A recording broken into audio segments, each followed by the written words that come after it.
are Locked On Rays, your daily Tampa Bay Rays podcast, part of the Locked On Podcast Network, your team every day. Right, certainly. Yeah.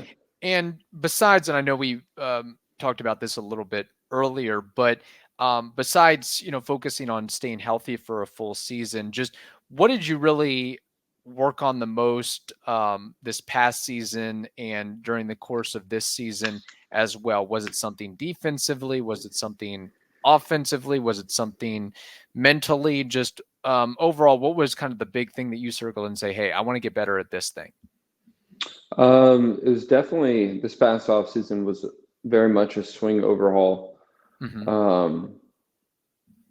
Like I dealt with injuries. I had a core pretty much reconstruction surgery before that last year in 2022, and I just wasn't moving the right way that whole season. So it was a grind at the plate to try to get back to the player that I knew I could be.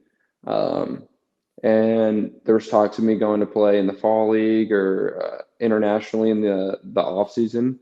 But I knew that like my struggles this past year wasn't because of the amount of time I played, and partially was due to injuries. And I had the potential of going into last off season for the first time not having a surgery. And so I knew, okay, like I need to do a swing overhaul here and get myself on the right track again. So I actually, in November, flew out and hit with Trey Hannum. He was a former Mets hitting coach, kind of one of the guys that in college, never spoke to him or anything like that, but saw his work on Instagram. So I started making some changes to my swing right before my junior year, and it worked.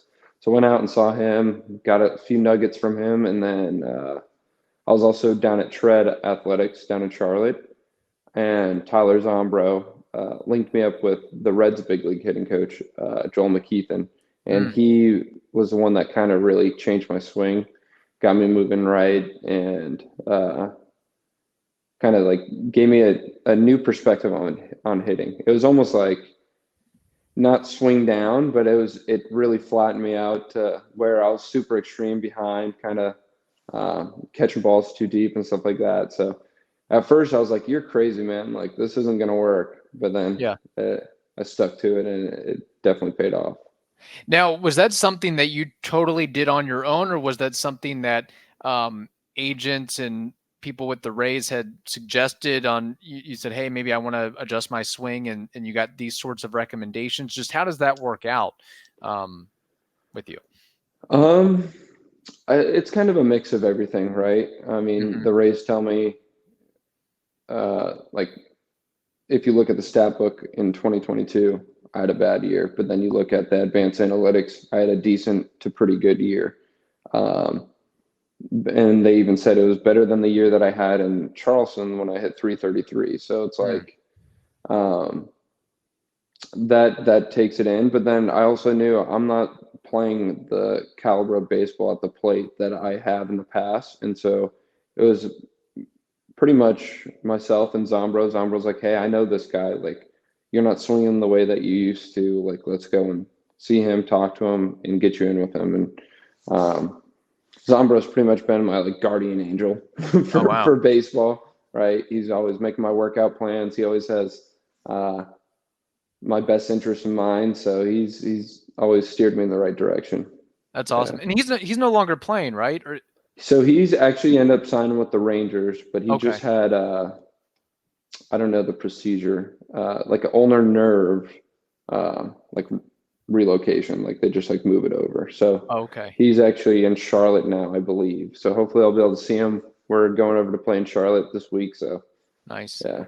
That's awesome. Now with the swing overhaul, how long does it take, or how long did it take for you to feel comfortable with that change? Was it something where, within a couple of weeks you were good to go, or it was just months and months of, it's going to feel weird, and then eventually there's going to be a moment where it kind of all clicks together? Right. I mean, I think the thing with hitting, when you're making these changes, you'll do it and you'll execute it, and you're like, oh man, this is amazing. Like whatever, that double was exactly what I was like. I spun it right. I did everything right on that. And then you'll have the next 3 or 4 at bats and you're doing your old swing. And so I think it wasn't until like the end of big league spring training when I started to feel that swing coming into fruition. Mm-hmm. And then I was able to really execute it to start the year. And yeah, I mean, I think it truly takes a long time for these patterns to recreate patterns, right? Because Yeah. I was doing a bad swing for a whole season plus an off season, so it's going to take at least that much time to kind of create a new pattern. So it's definitely like a long process when you're doing those things, but Right. yeah. And not to go, too deep into the weeds here with the swing overhaul, but just overall, what does that shore up? Does that limit the holes? Does it, just kind of what makes it good for you and what you're trying to do? Right. So the previous years, I really didn't pull the ball in the air that well. I Mm-hmm. was always deep contact point, um, almost like a finesse hitter. That if I barreled up a ball, sure it would go.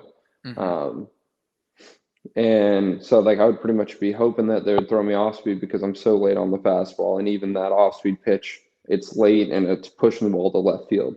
Um, and so like my goal was like, hey, I want to be on the heater. I want to do damage pull side, and um, that was the biggest thing that we saw at the beginning of the year, and even now, like I'm pulling the ball with authority for Yeah. the first time probably in my pro career.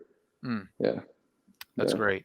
And do you have, is there any, I guess, as you were going through this change, are there any other players out there that have a similar swing to you? I didn't know if there's like a couple players that, the trainers were sort of modeling after player X, player Y, player Z, whatever it may be.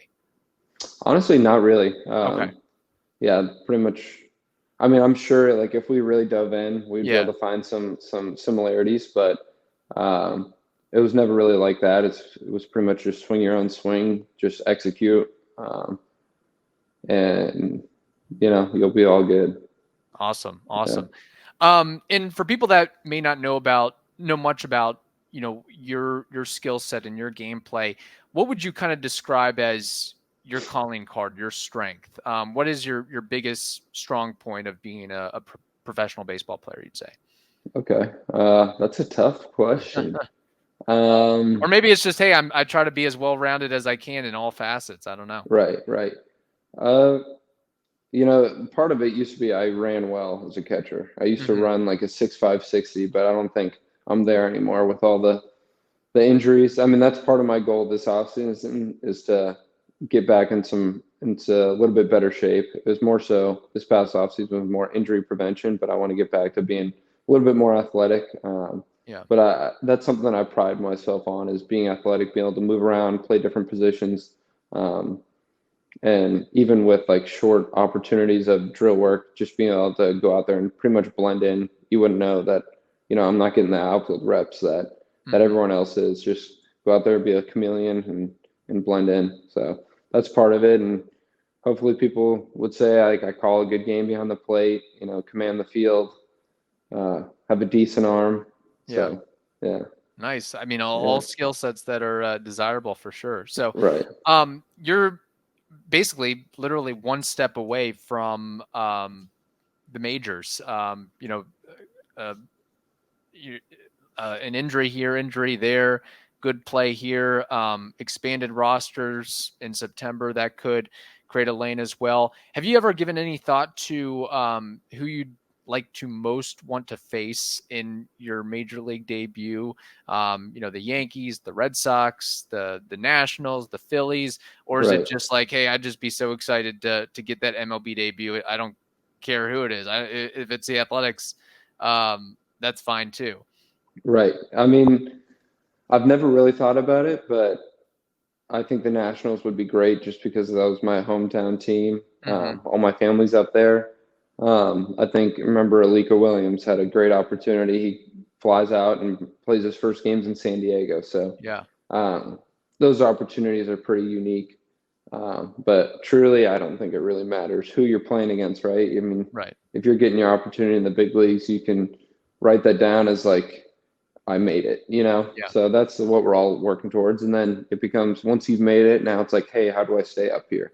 You know, how do I get to that next level of being an everyday big leaguer, an all-star, an MVP, all that. So Before we continue, we have to tell you about Sleeper. The MLB playoffs are around the corner, which means the clock is ticking on your chance to 100 times your cash on daily fantasy baseball. Baseball has never been more exciting than it is now, with studs like Acuna, Betts, Otani, and more. Pick more or less on stats for these stars like home runs, hits, strikeouts, and more for up to a 100 times payout on Sleeper. Get your picks right, and you could win BIG big. Use promo code LOCKEDON, LOCKEDON, and you'll get up to a $100 match on your first deposit. Terms and conditions apply. See Sleeper's terms of use for details. Again, Sleeper, it's the place to be for daily fantasy baseball. For sure. Yeah. yeah. And, along the way, through the Rays minor league system, and mentioned Mo Ensberg a little bit, but I'm sure there's been some other influential figures in your development as well. But has there been anything that's been said to you or explained to you that really made it click of like, man, that is a really good tip, or that's a really good piece of advice as I move along and traverse this thing called professional baseball? Right. I mean, I think when I got over here, what truly changed my career behind the plate was they introduced the knee down catching all the time. Mm-hmm. And at the time when I came over to the Rays, the Padres were pretty much saying that I was going to be like an outfielder. So I put on a bunch of weight, put on a bunch of muscle. I think I came over at like 240 pounds and I just could not move. And so like the Rays said, okay, we're going to put you on a knee. It's kind of like a new style of catching that we're seeing, and we're going to run with it. And that truly changed my course from behind the plate and allowed my, we'll call it athleticism, hand-eye, to really hone in on receiving and even cleaned up. Like I always had a hard time. Like I've always had a good arm, but I could never really sync it all up. But for some reason, when I'm on a knee, I can sync up my throws and stuff like that. So it truly changed my career. Yeah. Wow. And how much kind of with the swing change thing, how much of an adjustment did it take for you to get comfortable with the knee down exclusively approach? Did it feel kind of awkward at first and then? So I think the hardest part was when I got with the Padres, they introduced like the glove all the way down to the ground to work beneath the ball, which like in college it was work beneath the ball. We're just going with a low target, but it was so hard for me to do like the glove sweep down, work underneath the baseball when I was in like a normal secondary stance or like a traditional catching stance. And then once I got to the Rays, the knee down almost just simplified all that. Like your body's already in good position, your chest is over, like your body's super relaxed. Yeah. And so I honestly caught on to that pretty quick. And the great thing I think about the knee down setups is everyone can do it differently. Like there's no cookie cutter way of doing it. It allows you to be unique in your own way. I mean, Blake Hunt and I both catch extremely differently, but like I'm more of like a squattier, like muscled up build, where he's like a little more lanky, long leg, still a big dude, but like we're gonna catch completely different. So yeah. And with the knee down, does that alleviate any pressure on the body? Is it more comfortable as well, as opposed to, growing up that you had the traditional squat? But I didn't know if that also is kind of like easier on the joints and the muscles and just and overall with that.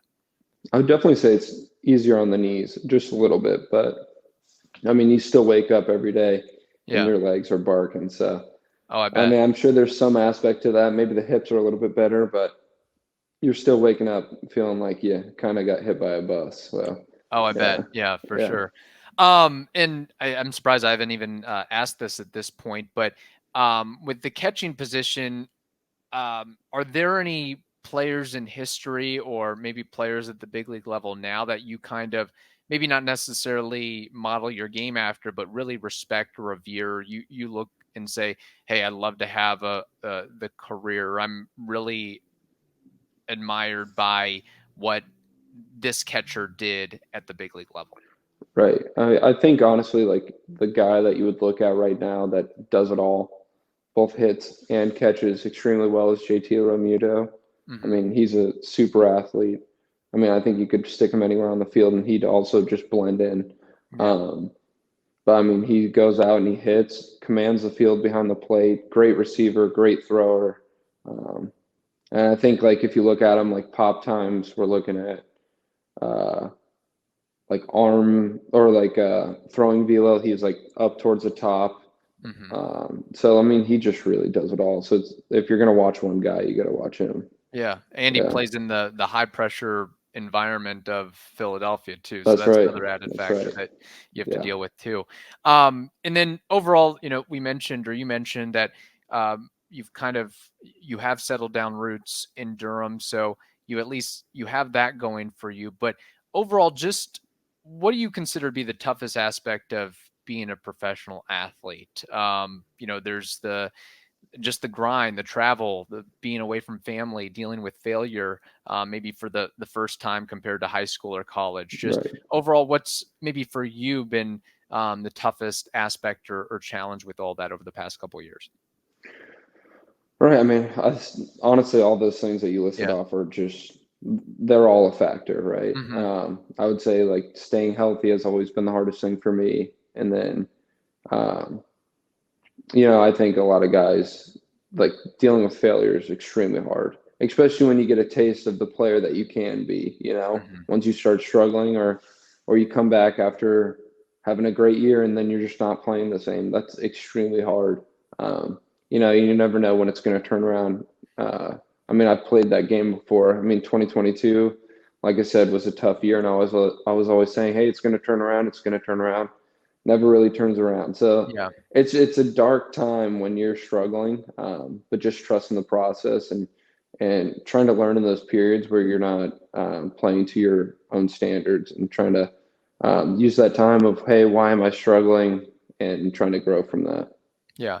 And I know that the idea is to hopefully be in this game for a very long time. But have you given any thought about what you'd want to do or maybe what you're thinking about doing post baseball as a career? Maybe it's something in the game. Maybe we've seen certainly a lot of former catchers that become coaches and managers and front office types and all that. But just any thought of, if I'm not playing baseball, I will be, or I'd like to be doing this. Right. I mean, I've definitely talked about that with people, and honestly, I love the environment of baseball. Like, trust me, I love playing baseball. It's great, but I love the locker room, the camaraderie of the team, and I think it's so hard for people when they're done playing the game. Is like that's the part that they miss the most, and so I know I'm going to have a hard time finding that anywhere else besides the baseball world. So I think honestly, I would love to be like a catching coordinator or something like that within an organization, because you still have that camaraderie and still able to like use the knowledge that I have for the game and really help players. So that would honestly be my ideal operation. Obviously, maybe like a catching coach and stuff like that. But professional baseball is just a different beast that I really enjoy. Right. Absolutely. Yeah. And Logan, you're one of the very few that are able to get a paid check for doing something you love and playing a sport. And there's a lot of athletes growing up who have that similar dream, maybe not even necessarily of playing professionally, but getting a college scholarship as well, paying for their education. Any, advice or something along the way that you learned that you thought, man, I'd really like to impart this piece of wisdom to the younger generation? Maybe it's somebody that's in middle school or high school that really wants to play at the next level, and you having an understanding of what it takes to get to that point and be successful at that point as well.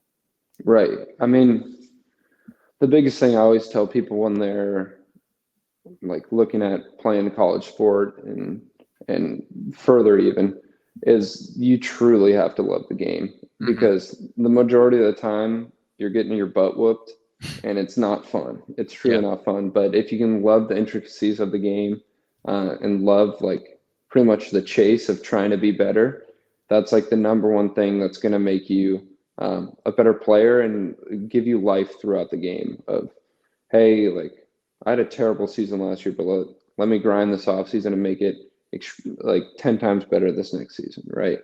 So like that's the biggest thing. And I think honestly, opportunities don't come like out of nowhere. Like you have to create your own opportunities. You have to work every day to really be the player that you want to be, to get the chance to play in college. Like it's not a given. So I think honestly, just set yourself up to work as hard as you can every day, get better every day.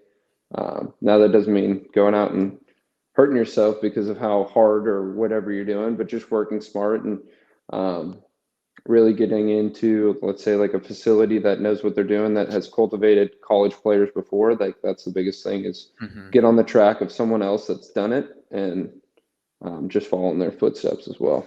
For sure. Now, when you're not playing baseball or focusing on baseball, what are you doing besides, moving into a new home? What are you doing in your fun time, your spare time, as far as hobbies or interests?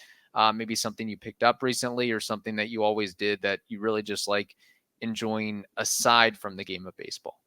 Right. I mean, I've done a lot of fishing this year. I was fishing a lot with Alika Williams. He gets traded. And then we bring up Nate Soria, who's one of the best fishermen I know. And so we had a great time going out in Montgomery to some of the rivers and dams out there, catching striper, gar, largemouth, smallmouth. It was a good time. So that's honestly my off-season plan, is kind of exploring the Durham area, trying to find some fishing spots, and that will probably be what I'm getting into for the majority of the off-season.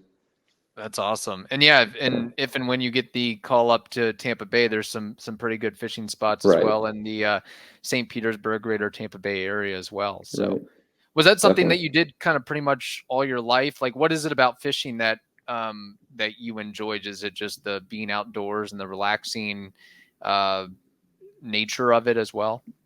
Right. It's definitely like in season, it's definitely like a reset, Yeah. Like you said, like just when I'm not thinking about baseball, I almost need like something to make me not think about baseball, right? I think it's sometimes unhealthy to just be processing the game all the time. So fishing has really been my reset this year of, and like something excited to look forward to besides baseball. But that's something that I've been doing for pretty much my whole life, is bass fishing and getting into it. I haven't done much saltwater fishing, so maybe, if I make the next step to Tampa Bay, that might be my next new hobby. Yeah, very cool. And then before we ended here, just do you have one TV, movie, book recommendation? What's something that you watched or experienced recently that really stuck out to you in a good way? All right. I've honestly been grinding Apple TV right now. So Silo's a good show on there right now. Currently watching Blackbird on there. That seems pretty interesting. Like Silo's more of like a sci-fi, almost like Hunger Games-y kind of, but it's not like killing. Like these people live in a silo. They've been in like a silo bunker for hundreds of years now. They're like starting to like realize, oh, like the government's kind of lying to us. So like that one was interesting. Got a few of the guys on that. And then a few of the guys told me to watch Blackbird. So I'm probably like 2 episodes into that one, but that one's pretty good too. Awesome. Yeah. Awesome. Well, Logan, we appreciate the time as always. Is there anything you want to promote, whether it's your social media or a product or anything like that? Just want to give you kind of the free reign to be able to do that. Or maybe it's just, hey, stream some Durham Bulls games on the MLB TV app or something. Right. Definitely. I would say tune into some Durham Bulls games. We're in the playoff hunt right now. I think we're tied for first. Looking to win the second half and take the playoffs to Norfolk.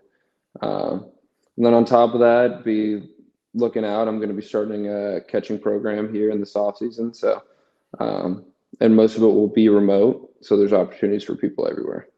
Oh, very cool. Is there Yeah. a website or an email or a link that people So can hit you up on that? right, we're actually doing it through Colangelo Baseball. Mike Colangelo was a former big leaguer, and he's pretty much. I've been working for him in previous years, and he's currently in the works of kind of getting everything going. So we'll be getting that up. I think more so in October, November time. Awesome. Awesome. Yeah. Well, best of luck to you in that and in your professional baseball career as well. I'm looking forward to seeing you in the Trop, playing Right. Right. some home games in the 72-degree covered facility there. So Right. Yeah. Very exciting. Yeah.